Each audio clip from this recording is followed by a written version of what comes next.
Welcome to The Jump. I'm Rachel Nichols. It is a special day for us here at the show. 5 years ago today, we launched The Jump right here inside ESPN's LA studios.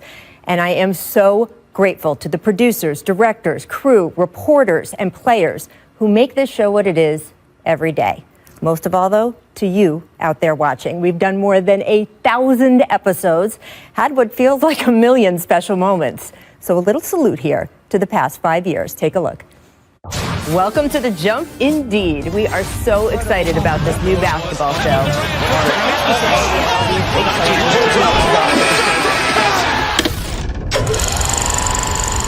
Jump, jump, people. I'm Rachel Nichols. I'm holding the ball. We need to tell everybody this story about why I got in that dunk contest. I know he's gonna win, so I didn't want to get in the dunk contest. Right. Stitched up in the left hand doing all this. Oh, it's over, ladies and gentlemen. Let me ask you this question, E. This 73-9 team, will they beat the Chicago Bulls team that was 72-10? Yes. So that we can talk about the Malice at the Palace. Guy that actually started the whole thing, that threw the beer, him and Ron speak daily. They. Iguodala to Curry, back to Iguodala, up for the layup. Oh, blocked by James. You have 1-1 for Northeast Ohio. How do you explain that? I can't, Rachel. Hey, how are you? Good to see you. I want to give a special thanks to J.R. Smith's shirt for showing up. The Hall of Fame is announcing its nominees for this year's incoming class, and you are on the list of nominees for the Hall of Fame. No way. Congratulations. No. I'm not buying no apps. I still got Pandora with commercials. You know you're rich, right? Sit down. You said, basketball. sit your butt down. Take a seat. Go back home to New York. We have been joined by the one and only King Cake Baby. It's like the NBA is having some sort of unicorn stampede out there. I don't run the network. If I did, there'd be a tequila bar on the set of every show. Was there ever a moment where you considered naming your son Baby and Lillard? No chance. I'm not looking at him, and then I realized how close it got and that he didn't flinch. So, because I knew I was going to be behind the desk, I was like, I hope I don't have to stand up and have a segment. Carter's got it. Carter drives. Oh! He didn't talk to me like that for 7 years. No. Like sand through the hourglass. It is time for The Jump to serve up some blame pie. On Dances with T-Wolves. I like dancing with the Dancing with Wolves, dancing, baby. Bill Walton loves to jump. Loves to jump. There you go. Ask for a drum. I think it's amazing. J.R. Smith threw a bowl of soup at assistant coach Damon Jones. I don't agree with nothing Zeke ever said. I don't even agree with nothing he ever did. Michael Jordan is the greatest player to ever put on shoes and play in our game. Secret passages, diversions, police, Twitter escalations led James Harden and Trevor Ariza through a private passageway. He licks his lips, people! The epic elbow pass. Oh, my goodness. To Rafe LaFrance. No, I didn't plan anything I ever done. Thanks, guys. Hey, Scotty, show T-Mac your rings, all right? 1, 2, 3. Durant for three. It's good. Beating a really great team 4-1 in the series. Why are you mad about this stuff? Bro, I'm in the league. What do you mean? Why am I mad about this? Sitting here, in my school that I'm opening, around these kids, around this community. What message do you now know that this sent the other women in the office? Oh, it's horrible. That you told GM Scott Layton, quote, "You effing need me." And when I went down, he jumped up behind me, and I swear I got an elbow on my back. I swear I got an elbow on my back. We have your next movie role, right? So you told us first because you didn't want her to talk you out of it. Yeah, exactly. Vince Carter is back in Jurassic Park. We, the North, are now we, the champions. How are you going to start the process of figuring out what you want to do next? Day by day. I'm a Raptor for right now, and The champion Raptor. 3, 2,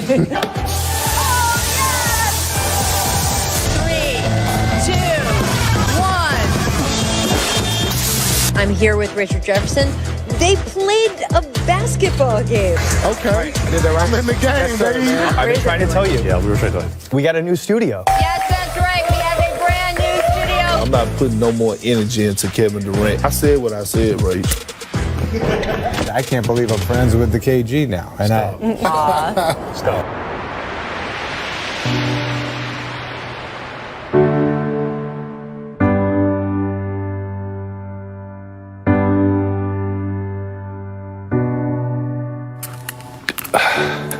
I'm devastated.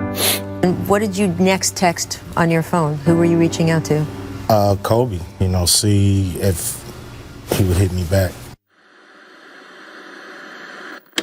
To my knowledge, I've been in touch with those players that have tested positive so far. This really underlines how difficult the task is ahead for the NBA. Every one answer creates 3 new questions.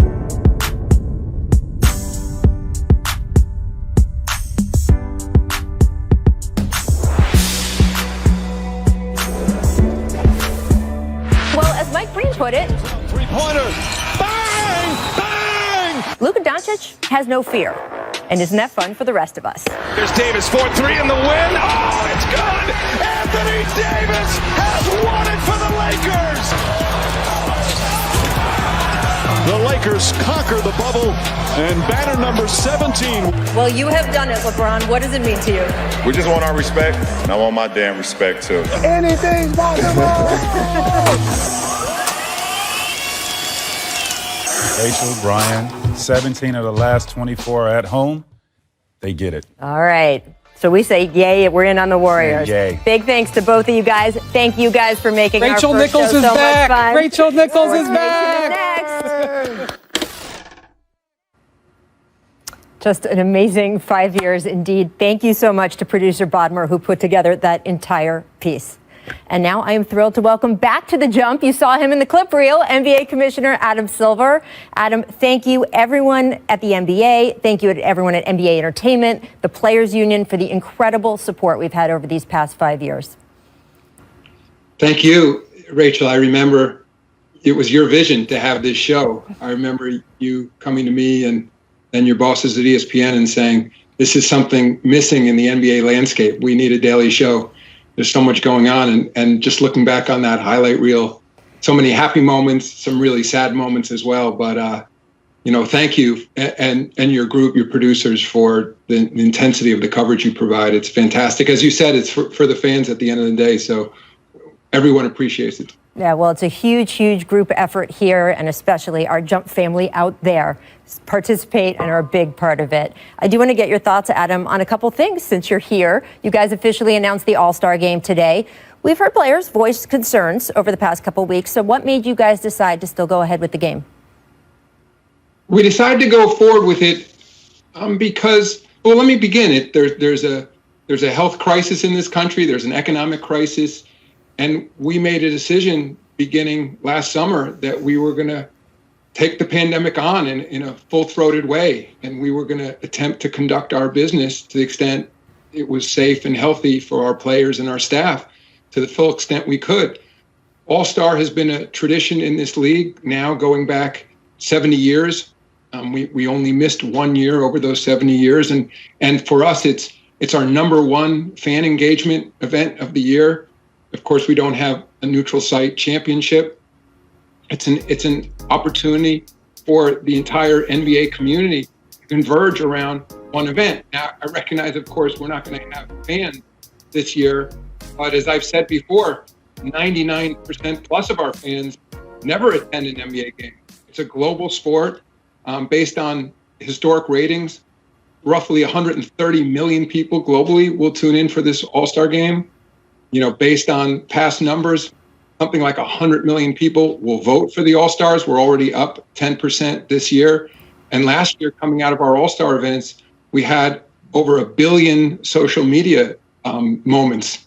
So it's a global event for us, and we're making our best effort to embrace all aspects of our league to the extent we can through this pandemic. And this is just one more opportunity. And I'll add, of course, I'm listening to those who don't think it's a good idea. And I think that's been the case in terms of essentially everything we've done since we shut down, a little less than a year ago because of the pandemic. There were obviously those who thought we shouldn't play without fans, those who thought we shouldn't play in a bubble, those who thought we shouldn't restart the holiday season, those who thought we shouldn't be playing in a very serious way because of the social justice issues roiling this country. And so I certainly hear the other side of this issue here. And I'll just lastly say, it seems like no decisions during this pandemic come without uncertainty and come without risk. And this is yet another one of them, but it's my job to balance all those interests. And ultimately, it feels like the right thing to do to go forward. Well, you mentioned the fans. We saw NFL fans pour into Tampa for the Super Bowl. I know that Atlanta Mayor Keisha Lance Bottoms has told fans not to travel for All-Star Weekend, but how difficult do you expect it to be for fans to comply? I don't think it'll be that difficult because, and it's amazing what the NFL pulled off, finishing their season and, of course, crowning a champion and in Tampa with the Super Bowl. But they had fans. Our event will not be open to the public. We'll have a small number of fans representing HBCUs, which was part of our announcement, Historically Black Colleges and Universities. It was actually Chris Paul's idea to sort of center on those schools and focus attention and resource on that school, plus COVID equity issues in the country. But so there'll be, roughly 1,000 people representing those institutions, but there will not be tickets open to the public. And I actually agree with the mayor of Atlanta. We don't want people to gather for events around this All-Star. There will be absolutely no social functions in Atlanta, no ticketed events, no parties. It is a made-for-television event at this point, and it's largely in Atlanta because that's where Turner Sports is located, who hosts Hawks in a state-of-the-art arena in State Farm. But that's why we're there, and so we agree with the mayor. Well, we are coming up on a year since the NBA shut down that night in Utah, the root of having an all-star game like this, the root of everything we've done in this country in terms of coronavirus. When you look back on how the NBA has weathered such a trying time for the whole country, what do you think of over this past year? I think of enormous sacrifice on the part of so many. And, of course, I'll begin with what we always refer to as the NBA family. First and foremost, the players, the coaches, the officials, the team staff. I mean, those people who lived in the bubble, as you were down there for a long period of time. I mean, for the Lakers who ultimately won the championship, I understand, of course, LeBron's reaction, having spent 3 full months in the bubble. And to his credit, I was down there for a portion of it as well. He never complained. Their team never complained. And there were very few complaints at the end of the day because the guys understood this is what it took to work. And I think, and then we got through that. Then we collectively made a decision with the Players Association that there was no way that this community could live in a bubble over 8 months or so. Thank you for that. Then we decided that we would play in home arenas to the extent we could. Dealing with local health officials, we now have 10 arenas or so that allow limited numbers of fans. But there was also a recognition that even if we could play in home arenas, that we were going to have to create a protocol that's referred to essentially as work quarantine, meaning you go to work and you go home, you go to work and you go home. And that's very tough on everybody involved. And so, again, there's been constant sacrifices throughout, but at the same time, we, the league office, working with the Players Association and directly with the players, are always trying to balance these health and safety issues against economic issues and call them lifestyle issues. And part of the lifestyle issue is the isolation that comes, of course, from the worst case scenario is being in a bubble. But even there's a fair amount of isolation for this so-called work quarantine protocol. A lot of our young players don't have families. They're living alone. Some players who are playing in cities where their families don't live made decisions not to relocate their families because it just was best for everyone for whatever reason. So there's a fair amount of isolation. And it's not lost on me. I mean, if you look at the national statistics among young people, in terms of how people have been impacted by the pandemic, it seems like the mental health issues are worse among the young cohort, 18 to 24-year-olds or so. and young people in their 20s, which of course comprise a large portion of our league. So there's all these issues that we're trying to factor in. So, at the end of the day, I'd say I'm also enormously proud of this community, and from the governors of the teams on down, it's been enormous, group effort. At the same time, teams are competing to win, and that's one of the things also that I feel really good about, because as you'll recall, another one of the criticisms of continuing the season last year, restarting it, was that it was going to be a so-called asterisk season. Right. And once we got through the bubble and had complete, 4-round, 7-game series in the playoffs and into the finals, I haven't heard a single person suggest it's, my joke was the Lakers should have gotten 2 trophies. Right. Absolutely. Well, this league has remained a joy to cover, Adam. All these years, our crew is very grateful. All of our fans out there are very grateful. And thank you for joining us today. We appreciate it. Yeah, and thank you again to you and all your folks on 5 years. Quite incredible. We really appreciate it. Thank you, Adam, so much. Everyone stick with us, because up next we are talking about the NBA's hottest team, the Utah Jazz. They've won 20 of their last 21 games. Is this just an amazing hot streak or the beginning of a title run? Richard Jefferson and Brian Windhorst are going to join me next to discuss. We're also going to discuss never celebrate something like this without him. And I am now joined by Brian Windhorst, who is here in the studio with me and T-Mac 5 years ago for our very first show, as well as Richard Jefferson, who we checked, Richard, 5 years ago today, you were preparing to drop a 5-piece on the Bulls 2016. 3-pointer and a dunk. That's all I wanted. So that's probably what it was. Wanted to make 1 3-pointer, 1 dunk. That's all I needed. 1 glass of wine. Wow, that's it. Well, Brian, you represent all the reporters we have on this show. I want to also make a point of shouting out Zach Lowe and Ramona Shelburne, who have been 2 of our most regular, frequent contributors all the way through from day 1 to year 5. Thank you guys all for being with us through this whole way, and all the reporters who join our show regularly. We're very, very lucky. All right, it's now time for one of our favorite segments here on The Jump. Let's get started. It's a make or miss league. Make or miss league. Make or miss. It's a make or miss league. It's a make or miss. Make or miss league. It's a make or miss league. It's a make or miss league. Make miss. It's a make or miss league. I'm not doing that. It's a make or miss. It's a make or miss. a make or miss league. Okay, I must go. It's a make or miss league. Make miss. What's the question? Sorry. It's a make or miss league. Make Miss. Ooh. It's a make or miss league. It's a make or miss. It's a make or miss. it's a make or miss league. It's a make or miss league. It's a make or miss league. It's a make or miss league. Make, miss. It's a make or miss league.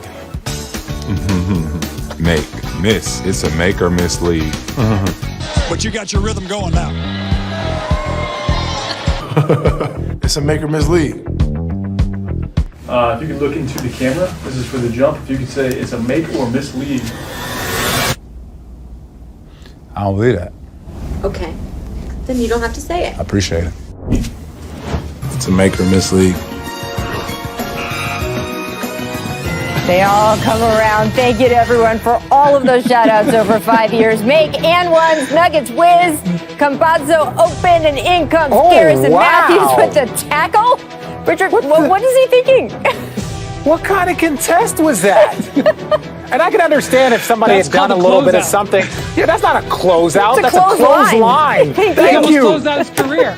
God, Rachel, it only took us 5 years to get in sync. That's one of the worst fouls I've ever seen. By the way, if it's official I that I watched now it like 6 think, times over. I couldn't believe what I was watching. Yeah, if I now think like Richard Jefferson, my whole life is really going in the wrong direction. Miss traction, Thunder Grizz, watch John Morant cross up Lou Dort twice. Oh. No Lou Dort slander. Oh, what are you no talking Lou Dort about? slander here. Yeah, he went to Arizona State. Who gives a damn about him? Look, man, we came up with the name, the Dorture Chamber. He was in his own Dorture Chamber right there, and that was uncalled for, and really, it was unnecessary, Ja. You could have just dribbled by him. That'll be the last time he guards him the full 94. I'll tell you that. Can't have any fear. If you want a nickname like the Dorture Chamber, you can have no fear. 94, regardless of who. Amazing. All right, let's check out who's in the zone, brought to you by AutoZone. It's the Utah Jazz, who have won 20 of their last 21 games after beating the Clips last night. Now, the Clippers without Kawhi and PG, but the Jazz have been dominant, posting 2 win streaks of at least 9 games this season. No other team has even won 8 straight at all so far. So, Richard, is this a hot streak or a potential title run? I think that this is a potential title run. They've done everything that they need to do, in my opinion. Like, this is a team that is top 5 in points. They're top 5 in defense. They're number 1 in rebounding. They're number 1 in point differential. I'm not even a stats guy, but when you go break down and look at the team stats, these aren't like little bitty moments that they're having. They're actually dominating teams very, very consistently. How they finish is purely up to them. Yeah, so this is a team that was essentially the same roster as they had a year ago, and they've just exploded and blossomed before our eyes. Now, they're healthy, and their top competition in the West, the Clippers and Lakers, are not, and health is going to be a major factor. But I don't think I've ever seen a team that has been as close to the Spurs of the last title run the Spurs had in 2014 as this team is. And they're coached by a guy in Quinn Snyder who used to be with the Spurs, and run by a guy in Dennis Lindsey who used to be with the Spurs. They share the ball. They rely on a center to defend the front of the rim. They run a very democratic offense. It took the Spurs were in contention many years. It took a lot of years, a lot of things for them to go right, for them to win titles.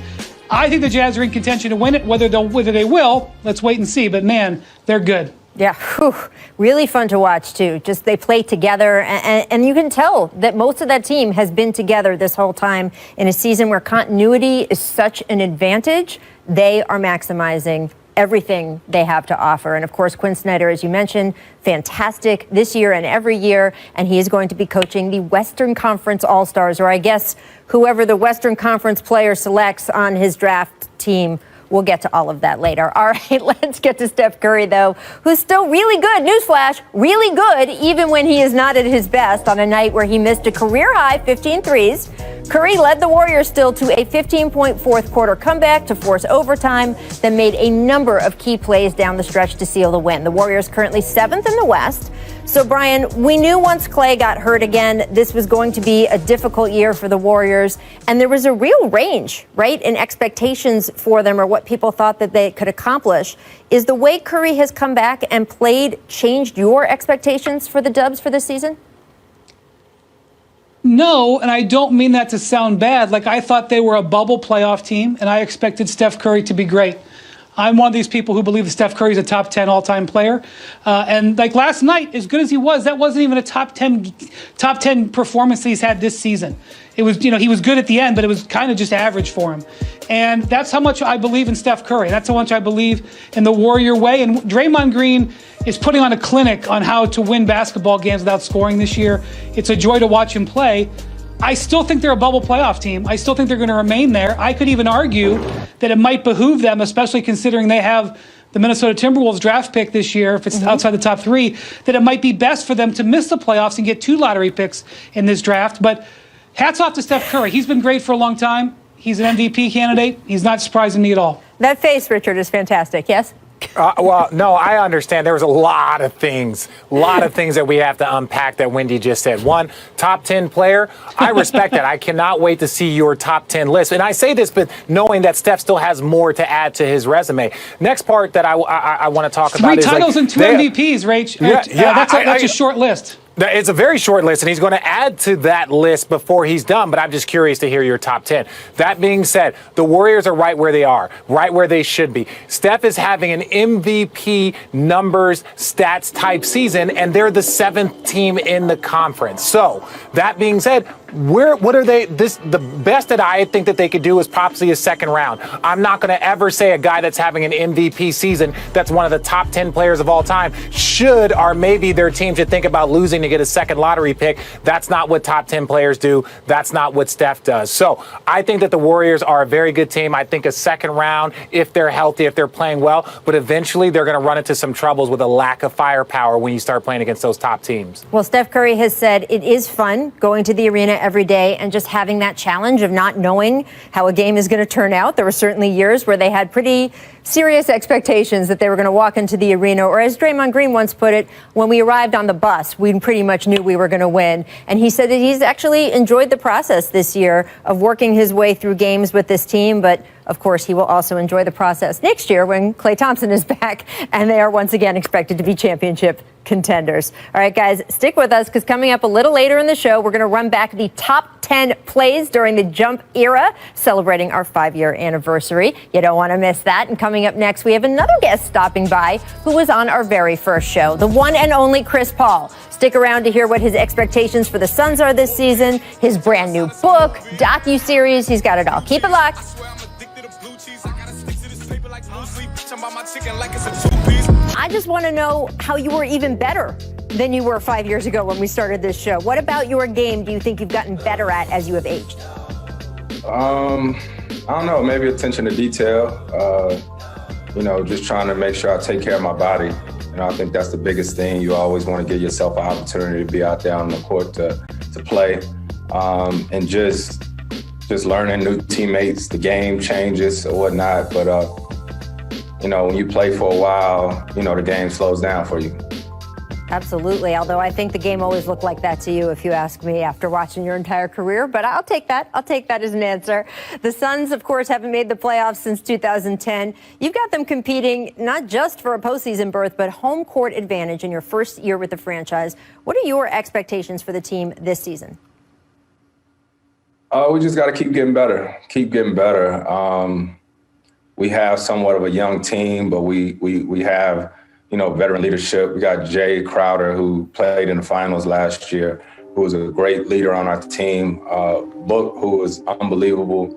And I think we just keep trying to build. We'll have some wins here. We're going to have some losses there. And we just got to keep building so that when we get to the playoffs, at the end of the day, we ready to have each other's backs. Devin Booker tweeted back in December, CP put me on the line with Hove today, needed that. For those who don't know, Hove is, of course, Jay-Z. Chris, I don't know what that moment was like in terms of seeing Devin's face, but what has it been like mentoring Booker and DeAndre Ayton through this season? Man, it's been fun in all the situations. This season is unlike any other season, right? So you don't really that time off the court and going to dinner with guys. So you just find ways to get to know each other. It's a lot of games and a little bit of time.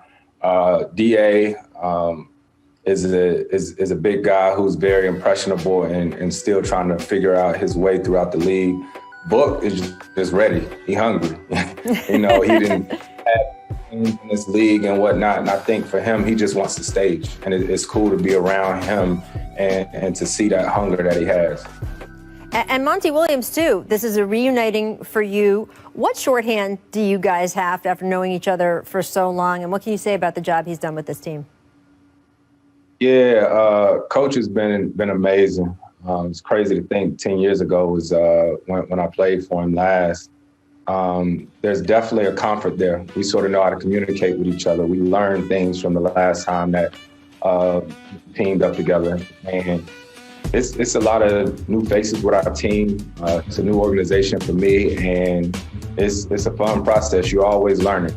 I want to ask you about what's on your sweatshirt right now, because The Undefeated and ESPN Plus partnering to produce Why Not Us, North Carolina Central University men's basketball. This is an all-access docuseries, executive produced by the one and only Chris Paul and our very own Stephen A. Smith as well. The first project to debut under The Undefeated on ESPN Plus. So, Chris, what motivated you to become involved with this project?